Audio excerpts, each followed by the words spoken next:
The recipe I've chosen today is one of my favorites, which most of my recipes are.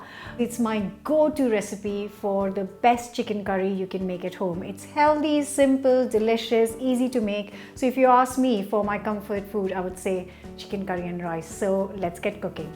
Here I have got one whole chicken with the bones, everything, and I've just asked my butcher to cut it into small pieces. All the pieces in, and what we're going to do is marinate this.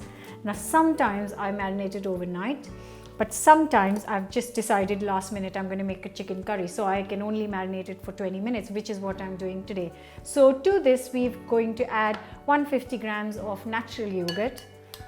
And to the yogurt, I've got 2 massive garlic cloves, an inch of ginger, and I'm going to grate it into this. And we're going to add 1 teaspoon of salt, 1 teaspoon of turmeric powder, and 1 teaspoon of garam masala. All of this will go into the yogurt. Give it a good mix. Just the aroma is amazing. Right, so this goes on top of our chicken. You might think, oh, that's not enough yogurt, but trust me, this is all you need. You don't need too much.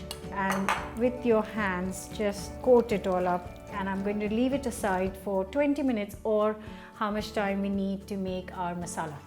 Starting with a decent sized pan and get it nice and hot. So I'm going to get at least 2 to 3 tablespoons of oil to this. I've got 3 medium-sized onions. You can use white or red, whatever you have, and I'm going to roughly chop these. Starting with 1 teaspoon of cumin seeds and add all the onions to it. And you might think it's a lot, but actually you need so much onions to give the lovely flavor. Medium to low heat, and we'll cook this until they are really lovely golden brown. I'm adding 2 garlic cloves, which I have grated, and an inch of ginger, which I've grated as well. You can finely chop it if you like, and just mix it and cook for a further 2 minutes. Just let the rawness go. Here I have got 4 tomatoes, which I've roughly chopped again.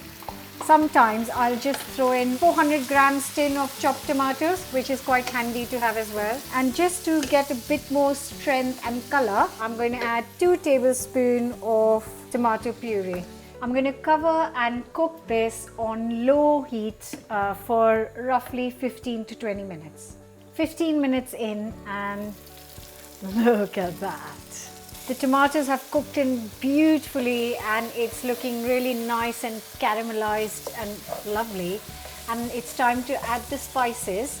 So here I have got half a teaspoon of salt, half a teaspoon of turmeric powder, 1 teaspoon garam masala, 1 teaspoon chili, and 1 tablespoon of ground coriander.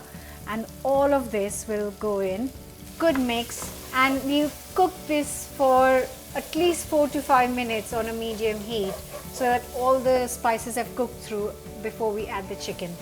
I like to put pieces one at a time into the spices, but you can just chuck them all in if you like. Now mix it all well. So I'm adding 150 ml of water because the yogurt is going to give us a lot of liquid as well. So good mix. Cover and low to medium heat for at least 40 to 45 minutes, and make sure you give it a turn around after say 15 minutes or so that it doesn't stick at the bottom. Lower the heat. Wow, that smells incredible, and actually it looks pretty good as well.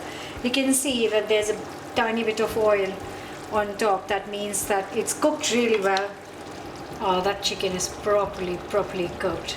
Now I'm going to turn the heat off and let it rest for 5 minutes. Just some coriander to finish. I've been waiting for this since morning. So good. But can I please request, don't use boneless chicken, chicken breasts, and please no, use the chicken with bones, so you get all the real good flavors. If you use the whole chicken cut in pieces, you can get all kinds of pieces and it just tastes incredible. So please do give this a go. Give us a thumbs up if you like the recipe. Please share it with your friends, and I'll see you next week with a brand new recipe.